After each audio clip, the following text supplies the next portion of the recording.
Soal reklamasi Ancol, Anies dituding tiru Erdogan. Artikel ini dilansir dari siwa.com, ditulis oleh Sardi. Sejak ketahuan ada wacana membangun museum Nabi dan masjid di atas lahan reklamasi Ancol, muncul berbagai kecurigaan dan dugaan bahwa Anies akan menggunakan tameng agama untuk melindungi diri dari kritikan sekaligus agar masyarakat dapat menerima.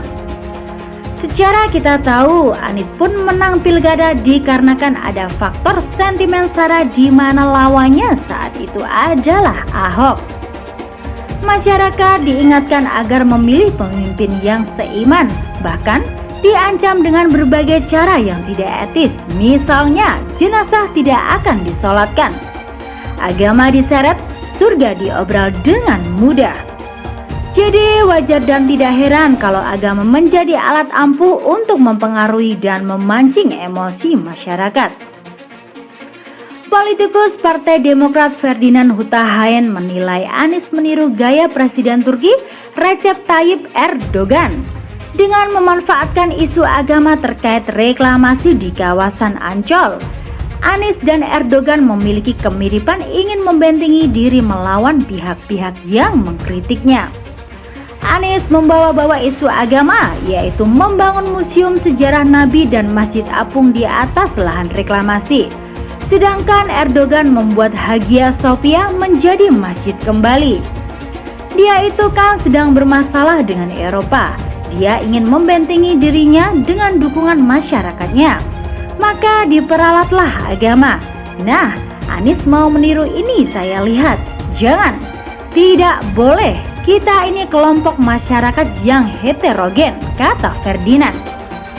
Selain itu, Hutahayan juga menyebut Anies membodohi warganya sendiri karena reklamasi tidak seharusnya dibentuk dari hasil pengerukan sungai. Jangan dia pikir semua orang Jakarta ini bodoh. Kita ini orang-orang cerdas. Jakarta ini penduduknya cerdas. Jangan dibodoh-bodohi oleh Anies. Dari mana jalan teorinya tanah urukan seperti itu bisa menjadi tanah reklamasi? Dari situ pun Anies sudah tidak ilmiah, kata Ferdinand. Namanya reklamasi itu tidak bisa dilakukan dengan urukan tanah lumpur seperti itu. Reklamasi itu harus dengan pasir. Ada kandungan-kandungan batu koralnya. Kalau saya katakan ini pembohongan, kata dia. Dia menyayangkan Anies yang notabene menyandang gelar doktor mengatakan hal yang tidak ilmiah. Sejak kapan Anies ngomongnya logis dan ilmiah? Satu contoh yang pernah terjadi, air harus dialirkan ke dalam tanah, bukan dialirkan ke laut karena melawan hukum alam. Saat mengizinkan reklamasi Ancol malah bahas soal reklamasi era sebelumnya yang dituding menghambat aliran air ke laut. Sekelas dokter ngomongnya sembarangan kayak gitu, apa nggak malu tuh? Oh iya, dia sih tak tahu malu. Muka tebal, bisa-bisanya memutarbalikkan kata demi mencapai melakukan apapun. Para pendukung Anies ini pun maaf ya, agak bodoh dan tidak heran juga kalau dibodohi mentah-mentah. Cocoklah antara gubernur dan pendukungnya, yang penting kan seiman. Gimana gak kelepek-kelepek? Kalau soal bangun rumah ibadah tidak perlu harus di lahan reklamasi. Bangun di tempat lain juga bisa. Pembangunan rumah ibadah hanya memakan lahan yang sedikit dibandingkan lahan keseluruhan, tapi efektif membuat pengkritik dan penolak reklamasi diam.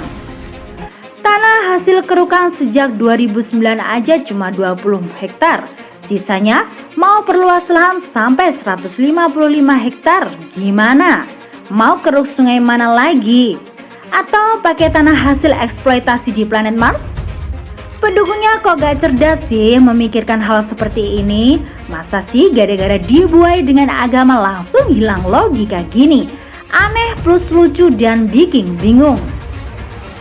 Tapi meskipun begitu, reklamasi ini akan terus berjalan apapun ceritanya. Pendukung mau nyesel pun Anies tidak akan peduli. Mengkritik mau sebedas apapun Anies pasti bakal tutup telinga. Kecuali ada demo besar-besaran dengan pengerahan massa mencapai ratusan ribu. Tapi ini tidak mungkin kan?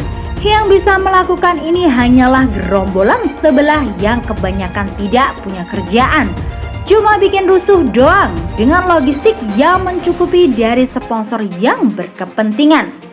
Selain faktor di atas terpenuhi, sudahlah relakan saja. Kita mah masa bodoh dari dulu juga udah sadar hal seperti ini akan terjadi. Pendukungnya aja yang mudah tertipu. Mereka mau gimana ya terserah mereka. Anies mau gimana ya tetap terserah dia. Tak ada yang bisa dilakukan terkait ini. Well, salam Indonesia 1.